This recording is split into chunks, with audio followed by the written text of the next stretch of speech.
새 주제, 화폐의 본질을 다시 묻다. 안녕하세요. 정치경제연구소 대한의 연구원 유순경입니다. 오늘부터 화폐의 본질을 주제로 몇 차례 이야기를 나누려 합니다. 우리가 매일 쓰는 돈이지만 왜 돈이 돈일 수 있는가는 늘 궁금증을 자아냅니다. 다시 말해, 저 돈은 질 좋은 종이일 뿐인데 어떻게 큰 가치를 갖는 걸까? 그것에 대해서는 궁금증만큼이나 많은 오해가 있습니다. 교과서는 화폐가 본래는 상품이었다고 설명하면서도 왜 현재는 상품이 아닌가에 대해서는 설명을 피하고 있습니다. 이번 연재 영상의 주제는 단순히 교과서의 오류를 지적하기 위한 것은 아닙니다. 화폐의 본질을 주제로 삼은 이유는 오늘날 우리가 살고 있는 부채 과잉의 시대, 그 근본 원인을 파악하기 위해서 화폐의 본질부터 다시 짚어볼 필요가 있기 때문입니다. 1. 부채의 과잉. 모든 경제 주체가 빚을 진 현실. 지금은 부채의 시대라 불릴만 합니다. 정부도, 가게도, 기업도 모두 많은 빚을 지고 있습니다. 최근 미국과 프랑스는 많은 정부 부채로 큰 공경에 처해 있지요. 한국의 경우에 정부 부채는 덜하지만 가계 부채의 부담은 크다고 합니다. 세계의 총부채는 1970년대 이래 사상 최고치를 계속 경신해왔고 2024년에는 세계 총부채 수준, 정부 부채와 민간 부채를 합친 것을 말하는데요. GDP의 약 235% 수준에 이르렀습니다. 부채가 생겼다는 건 돈이 부족했다는 뜻이고, 그래서 돈을 빌렸다는 뜻이죠. 그렇다면 빌린 그 많은 돈은 어디서 온 것일까요? 이상하지 않나요? 전 지구의 모든 경제 주체가, 그러니까 정부, 가게, 기업이 모두 빚더미에 올라앉았는데 도대체 어디서 그 많은 돈을 빌린 것일까요? 2. 화폐의 원천, 대출이 곧 화폐 창조다. 그 많은 빚의 가장 큰 채권자는 사실 은행입니다. 그러면 은행은 어떻게 그 많은 대출 자금을 마련했을까요? 예금일까요? 대부분의 경제 주체가 빚을 지고 있는데 도대체 누구의 예금일까요? 사실 이런 사정이 은행은 무에서 대출을 통해 화폐를 창조한다는 것을 다시 한번 말해줍니다. 은행이 대출을 승인하는 순간 그 대출금은 누군가의 계좌에 새 예금으로 기록됩니다. 그래서 대출, 즉 누군가의 부채를 창조하는 바로 그 순간에 오늘날의 화폐가 대부분 창조되고 있습니다. 물론 우리가 손에 쥐는 현금은 중앙은행이 발행합니다. 하지만 중앙은행이 화폐를 발행하는 과정도 예전처럼 금을 매입하는 것이 아니라 주로 국채를 매입하거나 금융기관에 대출을 해주는 형식입니다. 그래서 현대 경제에서는 화폐가 늘어나면 부채도 그만큼 늘어납니다.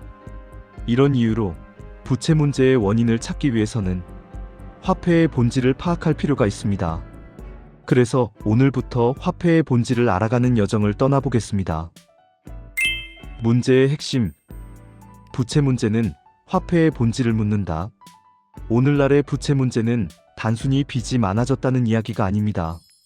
돈이 어떤 원리에 따라서 어떻게 만들어지는가라는 화폐의 본질, 그 자체와 깊은 관련이 있습니다.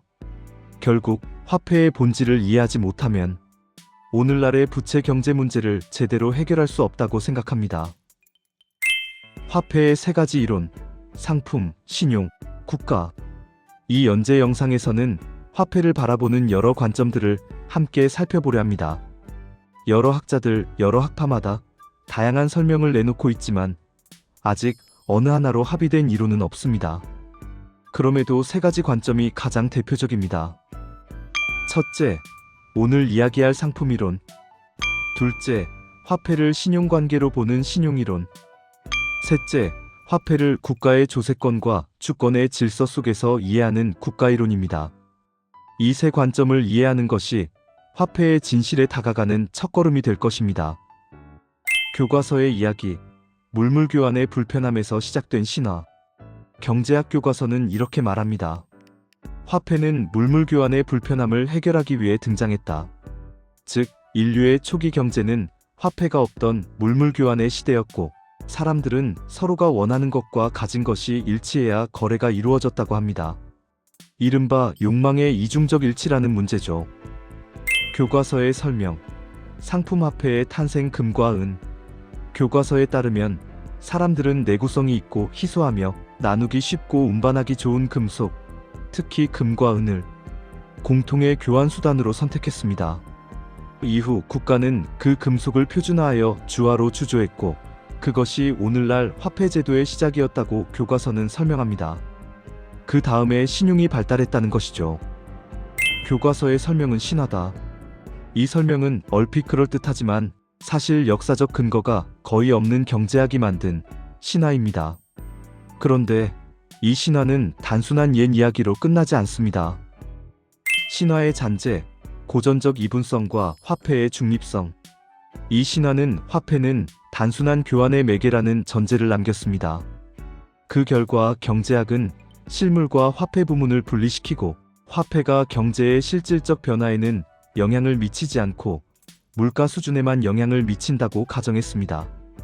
이것이 바로 고전적 이분성과 화폐의 중립성으로 불리죠. 즉, 물물교환 기원설은 단순한 오해가 아니라 주류 경제학을 지탱하는 하나의 이론적 기반이 된 셈입니다. 화폐 이전의 교환은 물물교환이 아닌 선물과 신용. 하지만 역사 인류학의 연구는 이런 설명을 정면으로 부정합니다. 화폐 이전의 사회는 결코 물물교환의 사회가 아니었습니다. 사람들은 선물의 경제, 즉 기프트 경제 속에서 살았습니다. 지금은 내가 주지만 언젠가 당신이 갚을 것이다. 이런 주고받음은 거래가 아니라 관계의 표현이었습니다. 경제의 기반은 계약이 아니라 신뢰였고 가격이 아니라 공동체적 유대였습니다. 이후 사회가 복잡해지고 관계가 넓어지면서 그 선물의 질서 위에 신용의 경제가 자리 잡았습니다. 직접적인 호혜 대신 기록된 약속과 상호임으로 이루어진 관계가 생겨난 것이죠. 즉, 인간의 교환은 처음부터 선물과 신용, 이 두 질서가 함께 엮이며 발전해온 역사였습니다. 신용의 전제 조건, 계산 단위. 이 신뢰관계 속에서 만들어진 것이 바로 계산화폐, 즉 계산 단위입니다. 이는 사회적 가치와 의무를 측정하고 비교하기 위한 회계 단위를 말합니다. 고대 메소포타미아의 점토판에는 노동 한 명분은 보리 몇 대와 은 몇 세겔과 같다라는 기록이 남아 있습니다. 여기서 세겔은 금속의 무게가 아니라 법적 책임의 크기를 뜻했습니다.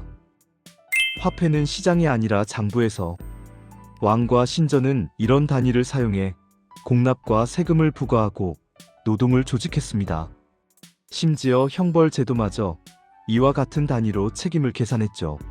즉, 화폐는 시장이 아니라 회계의 질서라 할 수 있는 사회적 장부에서 비롯되었습니다. 3. 신용의 청산과 지불수단, 주화. 주화의 등장은 오랫동안 화폐의 기원을 설명하는 대표적 근거로 여겨져 왔습니다. 눈에 보이고 손에 잡히는 형태였기 때문에 경제학은 이를 상품이론의 강력한 증거로 삼아 화폐는 교환 가능한 상품에서 비롯되었다고 설명해왔지요. 그러나 실제로는 그 반대였습니다. 먼저 신용의 질서가 있었고 그 신용을 청산하기 위한 지불수단으로 여러 상품들이 사용되었고 마침내 주화가 등장했습니다.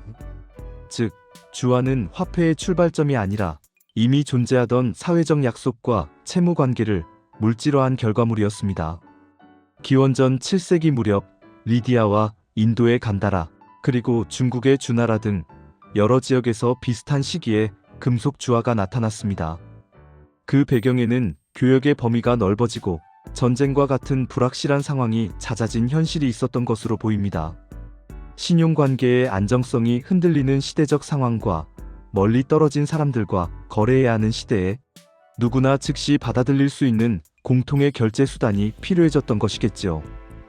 신뢰의 물질화, 금속화폐와 조세의 역할.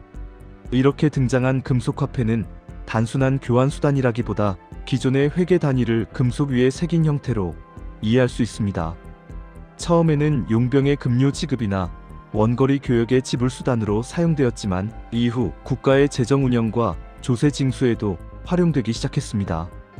결국 금속화폐의 등장은 신용의 청산 수단, 교역의 확대, 전쟁의 불확실성, 그리고 국가의 재정적 필요가 서로 맞물리며 이뤄진 변화였던 것으로 이해할 수 있습니다.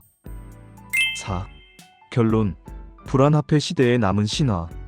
오늘날의 화폐는 금이나 은으로 바꿀 수 없는 불안화폐입니다. 현실은 이미 화폐는 상품이다라는 상품이론의 핵심 전제를 부정하기 때문에 화폐가 상품이냐 아니냐는 논란의 여지가 없습니다. 그럼에도 상품이론의 서사는 여전히 반복되고 있죠. 하지만 오늘 살펴본 것처럼 역사 연구의 결과는 그 서사 자체가 사실과 다른 이야기, 즉 경제학의 오래된 신화였음을 보여줍니다. 이 지점에서 상품이론의 대안으로 등장한 관점이 신용이론과 국가이론입니다. 이어지는 시간에는 이 두 이론을 중심으로 화폐의 또 다른 얼굴을 살펴보려 합니다. 다만 한 가지 분명히 해야 할 점이 있습니다.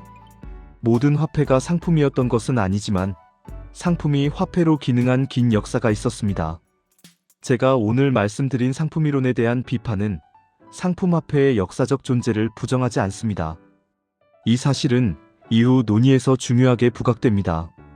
신용이론과 국가이론의 논의를 이어가며 관련 논의를 다음 편에서 더 이어가 보겠습니다. 다음 이야기 예고, 화폐는 과연 신용인가? 다음 시간에는 화폐를 부채 증서로 이해하는 신용이론을 살펴보겠습니다. 시청해주셔서 감사합니다.